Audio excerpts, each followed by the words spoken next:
मैं करूं कि किसका कुर्ता है? तुम्हें सत्यदेव जी आपने बता दो, सबसे छोटे किसका कुर्ता है? कुर्ता है। साधारण किसका है? और छोटा सा सवाल है, अब मेरा कुर्ता है कोई ले सकता है? मैं तो कह सकता हूं बस यही माया है ना? कपास का है, लेकिन एक कपास के कुर्ते में इसीलिए आप जितने बुजुर्ग लोग बैठ रहे हैं और आने वाली पीढ़ियों से भी निवेदन करता हूँ, ऋषि दयानंद के उपकार इसीलिए है। बहन अभी गा रही थी और कितना ऋषि दयानंद के जीवन में चर्चा करें। ये पीछे बैठे हुए भाई शैलेंद्र जी के साथ कभी हम गए, जिस समय मीरा कुमार पर यहाँ की अध्यक्ष थी लोकसभा की और अंतरराष्ट्रीय महासम्मेलन में गई, उन्होंने बड़ी प्यारी बात कहा था।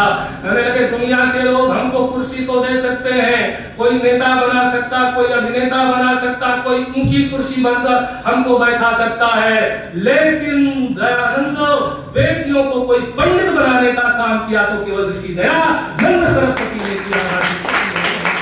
तो सबसे बड़ा उनका योगदान था। आप कल्पना करें कि इसको हम कहते हैं, इसीलिए हमारे आपके ऊपर सत्ता ऋषि का ऋण है। ठीक उसी प्रकार से जैसे इस कपड़े को हमने बुना और कपड़ा ऐसे नहीं बुना, किसी ने इसकी कपास को बीज को भिनौने को धरती माटी को किसी ने बोया, किसी ने उसमें पानी दिया, किसी ने निराई किया, किसी ने उसके ताने बनाए और ताना बना करके किसी ने कपड़ा उसको सिला और कपड़ा बनाया, किसी ने खरीदा, किसी से खरीद करके ले आए और किसी से काट करके किसी ने कुर्ता हमें बनाया। तो बड़े अहंकार के साथ कहते कुर्ता हमारा है। ठीक इसी तरह से समाज का ताना बाना भी गुनाह है। एक दूसरे के बिना कोई काम नहीं चल सकता है। तो जीवन में हम जो कुछ भी कमाए हैं वो सारे ऋण तो आप पूरा कह लेते हैं, मात्र ऋण सारे ऋण है, लेकिन मेरी दृष्टि से मेरा चिंतन कह रहा है एक ऋण और है जिसको मैं कहता समाज का ऋण होता है, क्योंकि दुनिया में हमको जो कुछ भी मिलता है समाज से ही मिला करता है। इसलिए थोड़ी सी अवस्था में जब वानप्रस्थी बने, सन्यासी बने, वानप्रस्थी सन्यासी का मतलब नहीं कि घर छोड़ दो, थोड़ा सा अपने परिवार को आगे बढ़ाइए। लेकिन मंत्री जी कहने कहा था संक्षिप्त बोलूंगा, बढ़ाता जा रहा है, लेकिन वहीं पर फिर मैं ला रहा हूँ। संख्या को इधर से बढ़ा करके उधर ले गए तो कितनी बन गई? 9। अब जरा उधर से एक एक घटाते आइए, क्या बने? 9 में से 1 घटा दीजिए, कितना बचा? 8 से में 1 फिर घटा दीजिए, 7 से फिर 1 घटाइए, घटाते चले आइए, फिर क्या बचा? 2 से फिर क्या बचा? 1 बचा। 1 ने ही ताना बाना बुना था और 1 ने ही ताने बाने को अपने आप में समेट लिया। और कैसे समेटा? कल इसको मांडुक्य उपनिषद को पढ़िए, वहां आया एक शब्द उमना भी, कहने लगे जैसे मकड़ी तारा बाना बुनती है, जाला को बुनती है और कहीं बाहर से नहीं लाती है, अपने अंदर से अपने लार से ही निकाल करके वो ताने बाने को बुन देती है और काल तक रहती है। अभी तो फ्रांस में मकड़ी की खोज हुई है। कल्पना करिए प्रभु कितनी अद्भुत रचना है तेरी। इस रचना में कहते हो मकड़ी 17 वर्ष तक सोया करती है और एक बार केवल प्रजनन करने के लिए उठती है। आप कल्पना करो समय का बोध से कैसे हो जाता है। परमात्मा की सृष्टि ने एक से विलक्षण चीजें बनाया है। तभी मेरे आचार्य ने सारी चीजों को संक्षिप्त करके कहा है, आप प्रारंभ कहां से करते? ब्रह्म से प्रारंभ करते हैं और बल से देव के जाकर के समापन करते हैं। पता क्या चला कि हम परमात्मा को भी ध्यान रखें और उसकी रचना में हाथी से लेकर के चींटी तक भी ध्यान रखें। एक बात को किसी ने नहीं बताया, तो ऋषि दयानंद सरस्वती ने बताया है। आप समाज किस तरह से आप विस्तृत करें उसको चलाएं। आप कल्पना करें जब कुछ एक ने, जैसे अब तो भाषा बदल गई, वेशभूषा बदल गई, यहाँ जितने लोग बैठे हैं, क्यों भगत जी जब पहले जाते रहे तो गुरु जी क्लास में 30 बच्चों को पढ़ा रहे थे। उन्होंने कहा मैं एक पाठ दे रहा हूँ, इसको कल आप याद करके आना। दूसरे दिन सारे बच्चे जाकर के पाठ को याद कर लिया और पाठ को याद करने के पश्चात में जब आए तो गुरुजी ने पूछा बच्चों सबको पाठ कंठस्थ है? तो 30 बच्चों ने कह दिया पाठ हमको कंठस्थ है। कंठस्थ का मतलब क्या हुआ?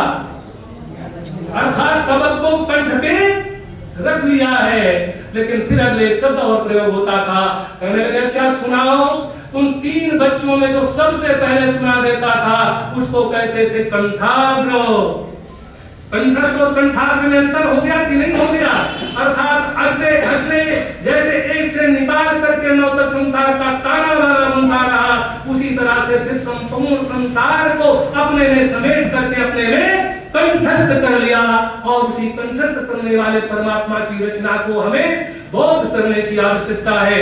अभी जब यहाँ आदरणीय गौरीशंकर जी आ रहे थे तो मुझे लगा द्वार से प्रवेश कर रहे थे, और आज भैया हमारे वर्णवाल जी ने बड़ी अच्छी बात कहा कि लगता चलते रहे पता नहीं, क्योंकि अपनी यादों के मधुर यादों के स्मरण साथ रहने दे, पता नहीं जिंदगी की शाम कब हो जाए। आज सुबह में उठा प्यारा भजन चल रहा था, ये श्वासों का कब भरोसा नहीं, अंतिम चलते चलते आए। और जैसे इन्होंने कहा और फिर द्वार से प्रयोग किया, मैंने कहा बस यहीं से आयु लंबी कर लीजिए। कहने लगे क्या? तो मैंने सब शास्त्र में पूछा किमर्थम द्वारम, द्वार है क्या? कहने लगे द्वैवारम गमनम आगमनम आगमनम चा, जिससे जाया भी जाए और जिससे आया भी जाए, जिससे अंदर भी प्रवेश किया जाए और बाहर भी प्रवेश किया जाए। एक आने जाने का बस यही एक द्वार है जिसको मानव योनि कहते हैं, और जिसको यदि आप दर्शन साधना के क्षेत्र में योग में ले जाएंगे तो बुद्धि द्वार हुआ करता है। और द्वारम जब ये इंद्रिया बाह्य जगत को देखती रहती हैं तो संसार में माया ही माया में लिप्त रहते हैं। लेकिन इन बहिर्मुखी इंद्रियों को जब समेट करके अपने अंतर्मुखी कर लेते हैं, और इसी को व्यवहारिक भाषा में क्या कह देते हैं, यह लोग और परलोक। मैंने कहा ये लोग तो संभलता नहीं, परलोक की चिंता पहले कर रहा है। यह लोक भी समझे और परलोक भी समझे। इसके इन इंद्रियों को बाहर से समेट करके अपने अंतस्थ कर लें, और जब अंतस्थ कर लें तो आवागमन के बंधन से छूट जाएंगे, क्योंकि हम सब मानव जीवन में मिले हैं। और उस ब्रह्म को पकड़ लें और अच्छे कार्य करते चले, क्योंकि व्यक्ति की आयु कब होगी, क्योंकि आदरणीय वर्णवाल जी आपने जो स्थान किया है, आप कल्पना करें। बस एक बात कह करके समाप्त करूंगा, क्योंकि 11 से थोड़ा 12 आगे हो गए है ना, एक मिल करके दो ही होते हैं ना, बाहर आते। अब कल्पना करें कि उस ब्रह्म को पकड़ करके आप चले और अपनी इंद्रियों को एकाग्र कर ले। कहने लगे जंगल में एक सोडा वृक्ष की नवयुवती बैठी रो रही थी, और वो बैठी हुई रो रही थी तो उसको देख करके तमाम लोग जाए, उससे पूछे क्या कारण है, और जब कोई कारण पूछे तो और तेज तेज रोने लगे। और जब तेज तेज रोने लगे तो एक उधर से नौजवान गुजरा, उसने पूछा कि देवी क्यों रो रही है? उसने कहा क्या बताऊं, मुझसे कोई विवाह करने के लिए तैयार नहीं है। उसने कहा चल, मेरा भी विवाह नहीं हुआ है। कहने लगे फिर? कहने लगे मेरा तेरा रिश्ता पक्का हो गया, मैं तुझसे विवाह करने के लिए तैयार हूँ। और जैसे इतना उसने सुना तो और तेज तेज रोने लगी। और अब उस नौजवान ने पूछा, कहने लगे तेरी समस्या का निदान हो गया, आखिर क्यों रो रही है? उसने कहा सिर्फ नौजवान तूने मेरा परिचय नहीं लिया, समस्या मेरी यही है कि जिसको मैं चाहती हूँ वो मुझको नहीं चाहता है, और जो मुझको चाहता है उसको मैं नहीं चाहती हूँ। समस्या तो यही है। वो नौजवान ने कहा धोखा तो हो गया है, लेकिन देवी आखिर ये बताओ कि तुम्हारा परिचय क्या है? उसने कहा मेरा परिचय है कीर्ति। कीर्ति माने होता यश। कहने लगे जो यश को चाह करके काम करता है उसको यश कभी नहीं मिलता है, और जो निष्काम भाव से समाज की सेवा में लगे रहते, जीवन समाज के लिए समर्पित कर देते हैं, वो यश उनको आप अपने आप वर्ण कर लिया करता है। और सा कीर्ति यश सा जीवती, वो व्यक्ति संसार में अमर हो जाता है, जिसको कभी कोई काल मार नहीं सकता है। ये थोड़े चिंतनों के साथ में और उस नौ को ले लेना, वो परमात्मा कहीं नहीं है। हम लोग जैसे कहते हैं, शायद एक उदाहरण पहले दिन दिया कि नहीं दिया, रोज हम लोग सोते हैं, गहरी नींद में सोते हैं, और इसको और बहुत घटा लो अपने जीवन के ऊपर। जब गहरी नींद में हम सोते हैं तो कोई हमको कहीं उठा ले जाए, कोई कुछ भी कर दे, हमको पता नहीं चलता, क्योंकि उसमें सारी इंद्रियां आत्मस्थ हो जाया करती हैं, आत्मा में स्थिर हो जाया करती हैं। लेकिन जब प्रातः हम जागते हैं तो जहां से जैसा संस्कार होता है वहीं से बात प्रारंभ होती है। इसीलिए खास करके वृद्धावस्था में, अभी भैया जी गा रहे थे कि रोम रोम में क्या निकले, बस प्रभु का नाम निकले। कहने लगे ऐसे लाभ क्या होगा, क्योंकि यदि लाभ ना दिखाई पड़े तो उसको कोई करता नहीं है। कहने लगे बस एक लाभ होगा। कहने लगे क्या होगा? कहने लगे जब इस तरह तुम चिंतन करोगे उसी तरह से तुम्हारी वासना बनेगी। कहने लगे उस वासना का मतलब क्या होगा? कहने लगी जैसी अंतमति होगी वैसे ही गति बनेगी।